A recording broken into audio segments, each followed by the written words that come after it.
Bismillahirrahmanirrahim. Assalamualaikum warahmatullahi wabarakatuh. Terima kasih untuk teman-teman yang sudah datang di channel Pendopo Desa. Hari ini saya akan berbagi sebuah cerita horor, tapi sebelumnya saya mohon maaf apabila ada suara kebisingan dari luar yang masuk ke dalam video ini. Cerita ini adalah cerita lanjutan dari David, di mana David kemarin diceritakan jika dia diganggu oleh sosok makhluk halus yang menyerupai orang-orangan sawah. Bahkan kejadian yang dialami David ini terjadi di pagi hari saat David berangkat ke sekolah bersama dengan teman-temannya. Singkat cerita, saat David pulang ke rumah dan menceritakan hal tersebut kepada ayahnya, ayah David mengajak David untuk menemui orang pintar. Tentu saja dalam hal ini orang pintar yang dimaksudkan adalah orang yang mengerti mengenai hal-hal supranatural dan orang yang dianggap mengerti mengenai hal-hal gaib. David diajak oleh ayahnya menemui Mbah Sukmo.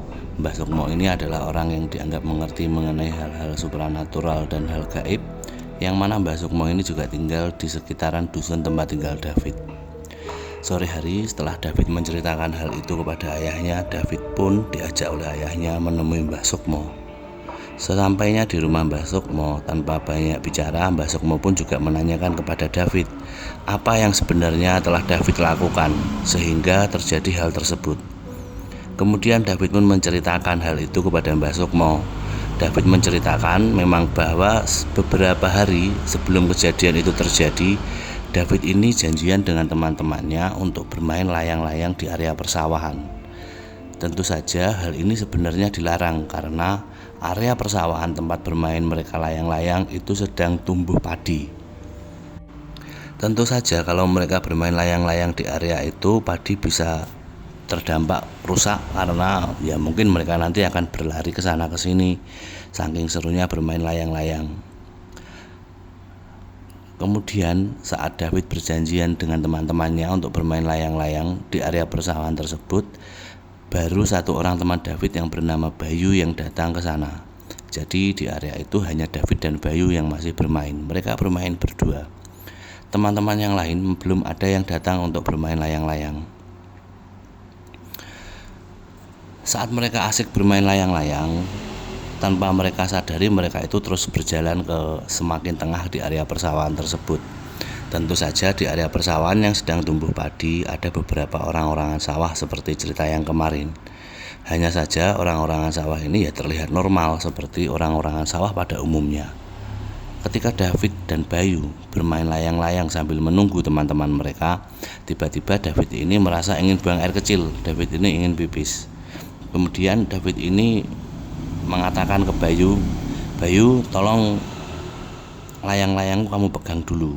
Ini aku mau cari tempat, mau keluar dari area persawahan ini, aku mau pipis dulu. Nanti aku kembali lagi ke sini, nggak lama kok." Tiba-tiba Bayu ini memberi saran yang cukup aneh kepada David. "Udahlah Fit, kamu nggak usah kemana-mana. Di sini loh cuma kita berdua. Ya udah kamu kencing di sini saja. Nggak usah lama-lama ke sana kemari. Oh nggak ada yang tahu dan kita sama-sama laki-laki dan di sini hanya ada kita berdua. Udahlah kencing di sini aja, nggak usah kemana-mana." Tanpa pikir panjang, David pun mengiyakan saran dari Bayu. "Oh iya juga ya, daripada kemana-mana udah sini aja." Setelah itu David pun berbalik badan dan kencing di sembarang tempat di area persawahan tersebut. Saat Bayu kencing di area persawahan tersebut, saat David kencing di area persawahan tersebut, David ini melihat ke kanan, ke kiri, memang tidak ada orang. Dan juga David ini kencing dengan sedikit jongkok, jadi semakin tertutup dengan tumbuhan padi itu. Semakin mungkin kalau orang yang hanya lewat tidak akan mengetahui perbuatan dari David ini. David saat jongkok dan kencing di area persawahan itu, David melihat ke kanan dan ke kiri dan ternyata beberapa meter di arah kiri David itu seperti ada cungkup yang ada sesajin atau cungkup yang ada sesajian seperti itu. David ini menceritakan cungkup itu bentuknya seperti tempat anyaman bambu yang memang diberi sesaji lalu diletakkan di area persawahan. Di sekitar tempat dusun David tinggal masih dipercaya bahwasanya untuk mengusir hama tikus, untuk panen padi ini biar panennya lancar, panennya bisa maksimal, memang ada beberapa ritual, salah satunya memberikan sesajen di area persawahan tersebut. Tentu saja untuk kepercayaan ini tidak bisa dipaksakan kepada semua orang, dan silahkan untuk orang-orang atau teman-teman yang percaya mengenai hal tersebut, saya juga tidak bisa memaksa untuk percaya ataupun tidak, kembali ke pribadi orang-orang masing-masing. Dan mungkin itu adalah adat istiadat di tempat tinggal David. Melihat hal itu, David pun mengabaikan. Kemudian setelah David selesai untuk pipis, David ini mengatakan kepada Bayu, "Bayu, itu di sebelah kiri waktu aku tadi pipis, di situ ada semacam, kalau di tempat kami ini dinamakan dengan besek. Besek itu tempat yang terbuat dari anyaman bambu, itu ya untuk meletakkan mungkin makanan atau apa, itu bisa diletakkan di situ. Bayu, aku tadi melihat di sebelah kiri ada besek, di mana di besek itu ada sesajen. Aku tadi udah terlanjur kencing di sini, ini gimana kalau ada apa-apa?" Bayu pun mengabaikan, "Udah Fit, nggak apa-apa, kan kamu nggak kencing di dekat sesajen itu, masih jauh dari tempat kencing, mudah lah, nggak apa-apa." Anehnya, setelah mendengar hal itu, David pun merasa penasaran. Kemudian David ini mendatangi tempat sesajen itu untuk melihat, karena David penasaran juga isi dari sesajen yang ada di persawahan itu apa saja. Begitu David mendekati sesajen tersebut, David ini melihat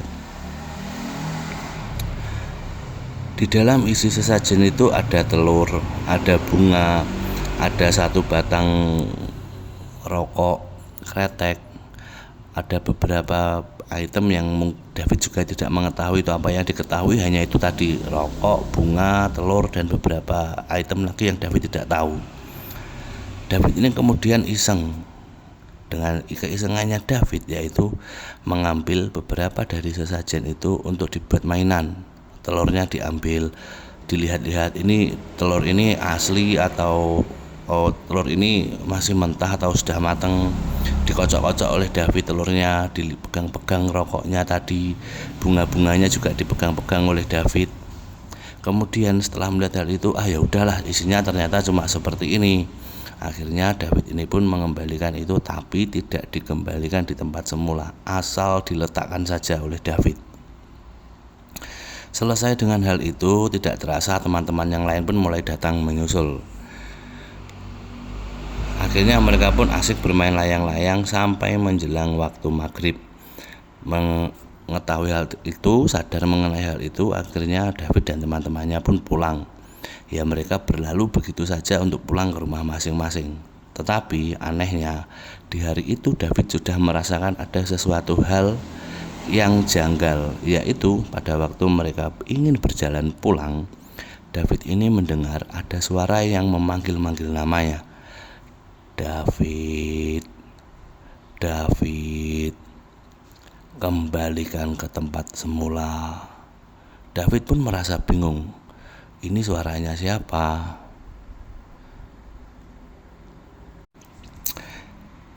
Di saat David masih bingung, ini suara siapa yang memanggil-manggil namaku, sedangkan aku jalan di paling belakang dan teman-temanku ada di depan.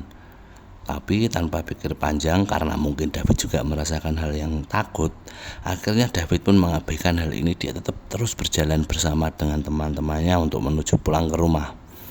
Dan pada waktu itu David pun juga lupa kalau ternyata dia tadi memainkan sesajen yang ada di area persawahan itu. Setelah menceritakan itu kepada Mbah Sukmo sangat marah kepada David. Lalu Mbah Sukmo ini menceritakan kepada David dan juga ayahnya David bahwa memang orang-orang di sekitaran tempat tinggal David itu masih mempercayai dengan adanya memberi sesaji kepada leluhur atau sesaji kepada makhluk yang tak kasat mata yang ada di situ, mereka akan dibantu untuk menjaga persawahan agar persawahan itu tidak diserang oleh hama tikus dan bisa panen besar. Dan Mbah Sukmo juga menceritakan bahwasanya sesajen itu tidak hanya ada satu di situ, tapi memang ada beberapa sesajen banyak di sekitar area persawahan tersebut. Mbah Sukma pun meminta kepada David, nanti pulang dari sini kamu kembali lagi ke area persawahan. Yang kemarin kamu buat mainan sesajennya, kamu ganti dengan sesajen yang baru.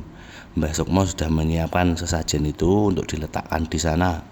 Dan David diminta untuk meminta maaf kepada penunggu yang ada di sekitaran area itu dan berjanji untuk tidak mengulanginya lagi. Mungkin cerita dari David tidak terlalu seram untuk part kedua atau part terakhir ini karena hanya itu saja yang diceritakan oleh David. Tetapi di sini kita bisa mengambil nilai positif, di mana nilai positif itu adalah apa yang sudah menjadi adat istiadat di suatu tempat, di suatu wilayah. Jika memang kita tidak menghendakinya, mungkin kita bisa menghargai dengan cara tidak merusak adat istiadat di sana. Yang saya maksudkan adalah adat istiadat di mana ada sesaji di salah satu persawahan yang ada di tempat tinggal David tersebut. Terima kasih untuk teman-teman yang sudah mendengarkan Pendopo Desa. Untuk cerita selanjutnya nanti akan ada cerita dari Pak Warto. Pak Warto ini menceritakan mengenai pengalamannya waktu masih muda dulu di tahun 70-an, di mana beliau aktif menjadi seorang hansip dan beliau bertemu dengan beberapa makhluk halus. Sampai bertemu di cerita selanjutnya. Mohon maaf yang sebesar-besarnya apabila ada kesalahan kata, ada kesalahan pengucapan, dan mungkin saya terdengar grogi dalam menceritakan hal ini. Ini juga saya masih berproses. Besar harapan saya untuk teman-teman like, share, juga subscribe, juga memberikan komentar untuk menambah nilai positif dalam channel ini. Terima kasih, insya Allah bertemu di cerita selanjutnya. Pendopo Desa pamit undur diri. Wassalamualaikum warahmatullahi wabarakatuh.